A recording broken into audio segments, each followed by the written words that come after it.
Dans la paracha Vaïgash, on a trouvé au moment où Yosef Hatzadik a renvoyé ses frères annoncer la nouvelle à Yaakov Avinu. Yosef est encore vivant. Les frères sont arrivés en Israël, ils ont rencontré leur père, ils ont dit Vayagidoulo, les morts, ils lui ont dit à Yaakov Avinu, oh Yosef Rai, Yosef est encore vivant. Vetiou Moshel Berol Eretz Mitzrayim. Et c'est lui le maître du pays d'Égypte. Vayafog Libo, et Yaakov Avinu, il n'a pas voulu accepter, qu'il il les a pas cru. Vaydabrou Elav, ils lui ont dit, les frères de Yosef, à Yaakov Avinu, et kol divrei Yosef, tout ce que Yosef il leur avait dit de dire, Asher diber alehem, Vayar et Agalot, il a vu les charrettes, Asher Shalach Yosef, la 7 autos, que Yosef avait envoyé d'Égypte pour l'amener d'Eretz Israël en Égypte. Il a vu donc les charrettes. Vateri roi Yaakov Aviem, et Yaakov Avinu, il a retrouvé la vie. Rashi nous dit, et kol divrei Yosef, ils ont dit à leur père tout ce que Yosef avait dit de dire. Il leur a donné un signe. Quelle était l'étude que j'étudiais avec papa au moment où je me suis séparé de lui? J'étudiais la parashat Eglaroufa, j'étudiais l'étude, comment la mitzvah d'accompagner une personne qui part en voyage, qui part sur le chemin. Et c'est ça qu'il a vu. Il a vu les charrettes. Le mot charrette en hébreu c'est agalot. Agalot c'est aussi agala. Agala c'est donc un petit veau féminin, femelle. Donc, et qu'on tue au moment où on trouve un mort sur le chemin, parce qu'on dit que les gens de la ville qui étaient à proximité ne l'ont pas accompagné. Voilà, Velo Neymar a cherché leur paro, il n'est pas dit les charrettes qu'il a envoyées par eux. Et va Tori, roi Yaakov, et le Yaakov va retrouver la vie, c'est quoi? Sharta alav Shrina. La Shrina, la présence divine, elle est venue séjourner sur Yaakov et elle lui a redonné son inspiration divine de prophétie.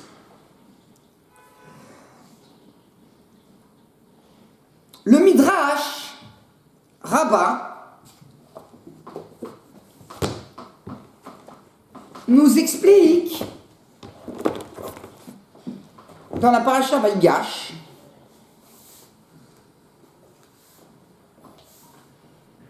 il a dit Rabbi Lévi au nom de Rabbi Yochanan fils de Shaoul, s'il vous croit quand vous allez lui dire que je suis vivant, très bien. S'il ne vous croit pas, dites-lui, au moment où je me suis séparé de toi, n'est-ce pas qu'on étudiait les lois d'accompagner les gens qui partent en voyage. Le Marzou, c'est une des personnes qui explique le Midrash, nous dit ainsi. Si il ne vous croit pas, alors, selon le fait que Yaakov il pensait que Yosef Hatzadik avait été tué sur le chemin, il y avait une bête sauvage qui l'avait tué, alors Yosef ne voulait pas d'abord lui rappeler sa peine, que Yosef était mort de manière terrible. Mais s'il ne vous croit pas, alors je suis obligé de vous rappeler, vous lui rappellerez de quoi on étudiait, ça va lui rappeler sa peine qu'il a eue au moment où je me suis séparé de lui, et ce qui est arrivé, mais ensuite il va comprendre que je suis vivant. En fait, ce texte est difficile. Pour l'expliquer, on va rapporter les responsoires de 3 décisionnaires. Dans Mari Weil, Rav Weil, un grand décisionnaire, il raconte, on lui a posé une question. Il y avait une personne, il a envoyé un messager sur le chemin pour dans une mission donnée. Et ce messager est mort sur le chemin. La personne qui l'a envoyé a posé à Rivel, est-ce que je dois prendre sur moi, est-ce que je suis responsable, est-ce que j'ai une partie de responsabilité dans la mort de mon messager, et je dois prendre sur moi des jeunes ou d'autres choses pour réparer ma faute. Le Mariveil a porté une Gemara dans Sanhedrin, à la page 95 au recto. La Gemara nous dit, à Kadosh Borou, Dieu a dit au roi David, jusqu'à quand la faute de la ville de Nov? La ville de Nov, c'est une ville de Kohanim. Quand David Améler a fui devant Shaoul Améler, devant le roi Shaoul, alors il sait, au départ, il a été voir le grand prêtre. Il lui a pris du pain, il a pris l'épée de Goliath, et ensuite il est parti en Palestine, en Areth Pelishtim. Quand Shaoul a pris ça, alors il a été très en colère sur Ahimelech, le grand prêtre, et ils ont tué tous les Kohanim qui habitaient cette ville Nov. Alors Akadosh Baruch Hu lui dit, jusqu'à quand tu vas avoir ta responsabilité dans le fait que tous les Kohanim de la ville de Nov ont été assassinés par Shaoul? Jusqu'à quand tu vas avoir dans tes mains le sang de Doeg, qui était le chef du Sanhedrin à l'époque de Shaoul, et le sang du roi Shaoul et de ses 3 fils qui sont morts dans le combat aussi à cause de toi? Alors choisis. Ou bien je vais annuler ta descendance, tu n'auras plus de descendance, ou bien je vais te donner, tu vas tomber dans la main de ton ennemi.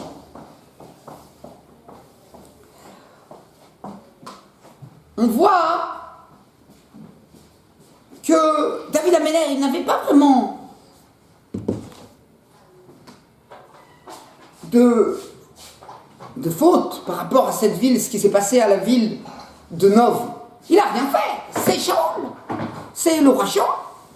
Même par rapport à Doeg, même par rapport au décès tragique du roi Shaoul et de ses 3 fils qui sont tombés au combat. Et pourtant, puisque c'est arrivé à cause d'une action, d'une histoire où tu avais ta part dans cette histoire, malgré que tu n'as pas entraîné directement, alors tu dois prendre sur toi des choses pour être donné à l'ennemi, perdre ta descendance pour réparer ta faute. Donc toi aussi, ce messager il est mort quand tu l'as envoyé, bien que tu n'as rien fait pour cela, tu n'as pas de responsabilité directe, mais puisque c'est à cause de toi dans cette mission qu'il a fait pour toi qu'il est mort, alors toi aussi tu as ta part. Et tu dois prendre sur toi des jeunes, encore d'autres actions de manière à réparer ta faute.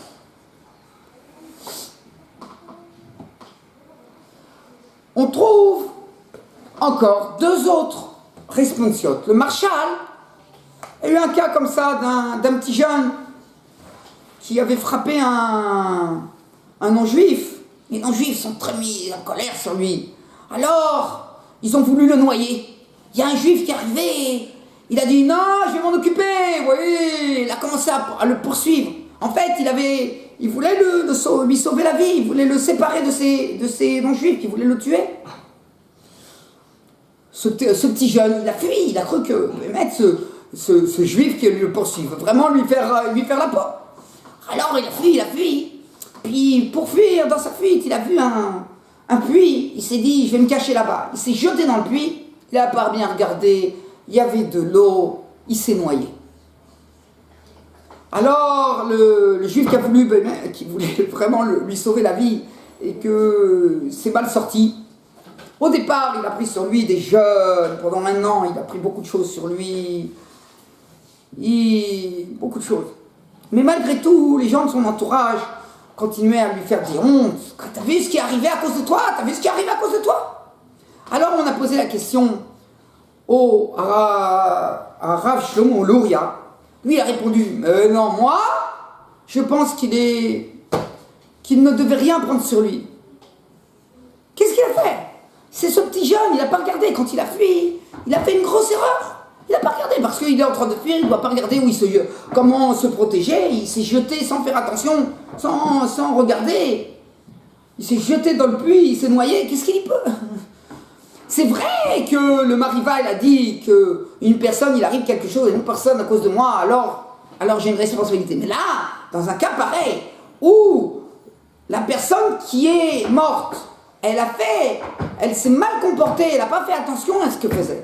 Et il a eu un accident, je n'ai pas ma part de responsabilité. En fait, il rajoute que ici aussi, dans un cas où il a voulu sauver la vie de ce petit jeune, que les non-juifs voulaient lui tomber dessus, ils allaient le noyer.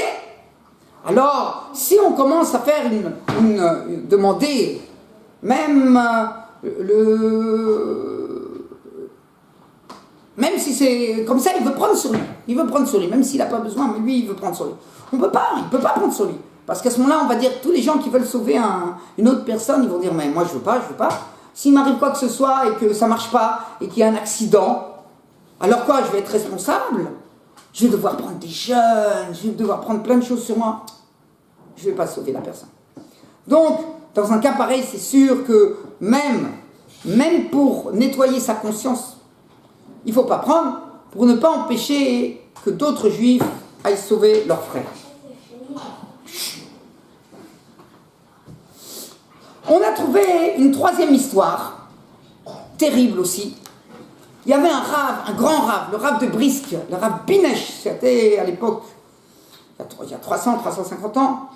Le rave Binesh, il a sanctionné un petit jeune qui avait fait certainement un acte pas bien du tout, et il lui a fait une sanction sévère. Il y a un des proches, c'était un proche de ce petit jeune, il a voulu aller voir le Rav pour que le Rav adoucisse sa sanction. Il a été voir le Rav. Et le Rav, il a vu de la fenêtre, il a vu le proche arriver, il était balèze. Il a pris peur, il s'est dit, qu'est-ce qu'il vient? Il vient me faire la peau. Alors, il a fermé la porte, et puis il a pris une grosse armoire comme ça, et il l'a poussée devant la porte pour coincer la porte. Le Rav, il était âgé, il était faible. Par cet acte, il est tombé malade, et ensuite, il est décédé. La question, cette personne, ce proche a dit, waouh! C'est dit, il n'a pas été posé la question, Maram Lublin, je veux prendre sur moi des actes de repentance. À cause de moi, le grand Rav de Brisk, il est mort, décédé. Le Maram Lublin, lui aussi, il a dit, comme le Marshal, bien que le Mariva, il a dit qu'une personne, qu'il arrive un accident à cause de moi, alors je dois prendre sur moi. Mais dans un cas pareil où le Rav lui-même, il a fait une erreur. Pourquoi il a pris une armoire aussi lourde? Lui-même, il a amené son décès. Donc dans un cas pareil, on n'a pas besoin. Mais puisque, malgré tout, cette personne voulait prendre sur lui, parce que c'est le Rav Brisk.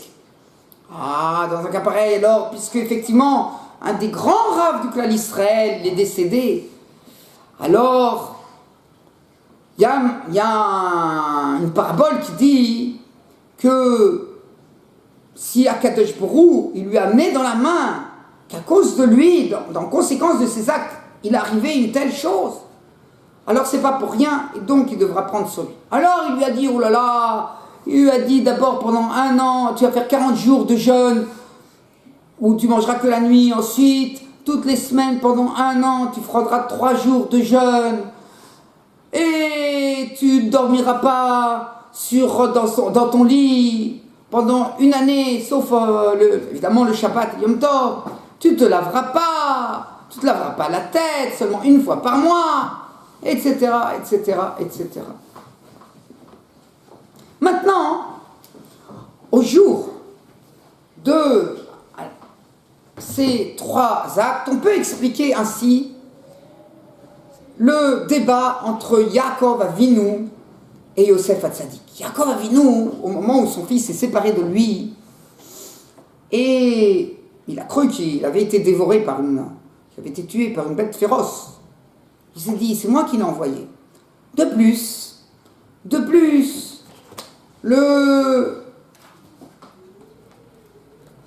il était su que les frères de Yosef Hatzadik avaient une haine sur Yosef Hatzadik.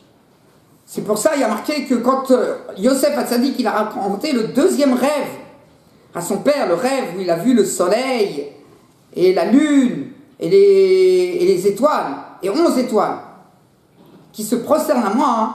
Alors, Yaakov Avinu, il a crié sur Yosef. Rashi nous dit, pourquoi il lui a crié dessus? Parce qu'il amenait sur lui que ses frères le haïssent. Il amenait sur lui que ses frères le haïssent. Donc il savait, Yaakov Avinu, que les frères de Yosef Hatzadik le haïssent. Ils l'ont envoyé, malgré tout, à la rencontre de ses frères pour voir comment ils se portaient. Au moment où il a envoyé, Yosef Hatzadik a dit, Ineni, je suis là. Rashi nous dit, il a dit en humilité, je vais faire ce que tu me dis, papa. Et bien qu'il savait que ses frères le haïssaient. Ça veut dire que Yosef, il n'allait pas de gaieté de cœur. C'était pas une grande joie d'aller vers cette mission. Il va le faire. Vadaï, c'est une mission, c'est une mitzvah, il faut la faire. C'est une mitzvah de faire ce que papa il veut. Mais quelque part, c'était un peu lourd sur son cœur. Je vais devoir aller voir les gens qui me haïssent. Donc il était un petit peu affaibli comme ça. Peut-être que quand il a rencontré la bête féroce, il n'avait pas les forces. Il n'a pas pu entièrement être vigilant et se battre contre cette bête. C'est pour ça qu'il est mort. Donc Yaakov Avinu, il a pris sur lui d'être en deuil jusqu'à la fin de ses jours. Même quand il a appris que Yosef Hatzadik, peut-être il est vivant là-bas en Égypte, mais ça fait combien de temps? Ça fait 22 ans. 22 ans qu'il est en Égypte. Comment c'est arrivé? Toute la vie spirituelle de Yosef Hatzadik, en partie, c'était Yosef Hatzadik, c'était Ben Zekunim Ulo. C'était le fils des Zekunim. Le Targum, il nous dit, c'était son fils le plus sage. Pour ça, il lui a fait Knonet Passim, il lui a fait un vêtement spécial par rapport aux autres frères. Parce que pour montrer sa grandeur, c'était lui qui, Yaakov Avinu, il envoyait sa projection, Yosef Hatzadik. 22 ans en Égypte, dans tous les cas de figure, il n'a pas pu se développer spirituellement, ça a éteint la future bougie du clan d'Israël. Il a pris sur lui, Yaakov Avinu. Yosef Hatzadik, il lui a fait dire, écoute papa, premièrement, moi, j'ai entraîné, puisque je suis en Égypte, j'ai entraîné cette histoire qui s'est passée avec mes frères. J'ai amené sur moi la haine. Je te ramenais tout le temps les mauvais propos de mes frères. Ils m'haïssaient au grand jour. J'ai amené sur moi cette détresse que j'ai été envoyé en Égypte. De plus, on a vu déjà dans la paracha Vayeshev, je vous ai rapporté le Sefer Hadar Zekenim, au nom des Tosfot, qui disent que Yosef, au moment où il s'est séparé de son père l'a accompagné. Yosef, il lui a dit, papa, ça suffit, ça y est, tu m'as accompagné une grande partie de chemin déjà, ça y est, ça suffit. Jacob, il a dit à son fils, mon fils, écoute-moi, tais-toi, laisse-moi faire. Parce que dans la Torah, on va rajouter une paracha spéciale pour celui qui accompagne son prochain, tellement c'est une mitzvah importante, une mitzvah très importante. Donc, tu vois, papa, tu m'as accompagné. Et n'importe qui accompagne une personne, alors il crée une protection divine transcendante sur la personne. Tu n'as pas de responsabilité, tu as fait ce qu'il fallait. Si moi, il m'est arrivé quelque chose, c'est pas de ta faute. Si c'est pas de ta faute, alors tu n'as pas à prendre sur toi d'être en deuil. Tu n'as pas à prendre sur toi, même si j'ai été 22 ans et j'ai perdu de ma grandeur spirituelle. Tu n'as pas à prendre sur toi. Quand Yaakov Avinu, il a entendu tous les propos de Yosef, il a compris, il a raison. L'argumentation de Yosef Hatzadik, il a raison dans son argumentation. Je n'ai pas à prendre sur moi. Donc il a arrêté son deuil et immédiatement, comme la Gemara nous dit dans le traité Pesarim, elle nous dit dans la page 117 au recto, pourquoi il y a marqué Mizmor le David, on dit dans les Télim, dans les psaumes, Mizmor le David, Mizmor c'est le chant à David, mais la maître, ça vient nous apprendre chez Shira que d'abord David il chantait, et après la présence divine venait se poser sur lui. Pour nous apprendre que la Shrina, la présence divine, elle ne vient pas pour quelqu'un qui est paresseux, quelqu'un qui est triste, quelqu'un qui rigole de manière comme ça. Pas non plus une personne, il s'amuse. Et là, la Shrina, elle vient quand quelqu'un il est dans la joie d'une mitzvah. Donc voilà, la même chose quand maintenant, Yaakov Avinu, il a enlevé son deuil de lui, il a eu la joie parce qu'il était toujours dans la Torah, et la Shrina, elle est revenue sur Yaakov Avinu. Et en fait, on peut dire que ceci est suggéré par le verset dans la paracha Vayeshev. Au moment où Yaakov Avinu a envoyé Yosef Hatzadik, il est dit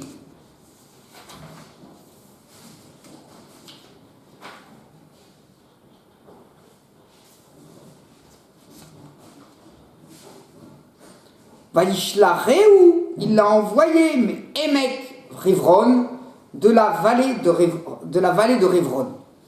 On avait déjà dit, les Balei Tosfot nous ont dit, Vayishlacheu, ce terme de Vayishlacheu, ça veut dire qu'il l'a accompagné. Il l'a accompagné.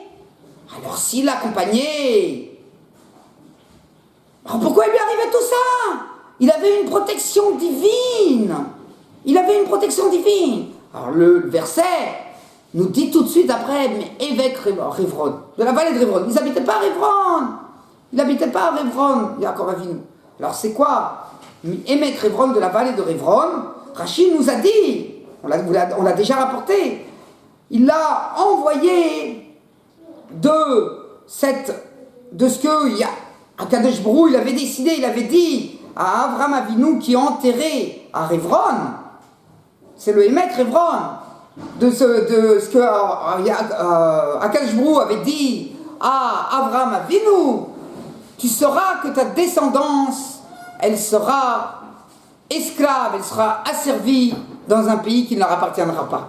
Donc, puisque Yaakov Avinu, il a créé Vayishlacheu, il l'a accompagné, qu'il avait une protection divine spéciale, Yosef, alors on pouvait prendre à ce moment-là, on pouvait accomplir ce que Akadosh Brou il a dit dans l'alliance de Ben Abetarim, à Avram Avinu qu'on peut commencer à faire descendre les pays Israël en Égypte, puisque maintenant il y aura une protection divine spéciale grâce à la mitzvah que Yaakov Avinu il a accompagné Yosef Hatzadik.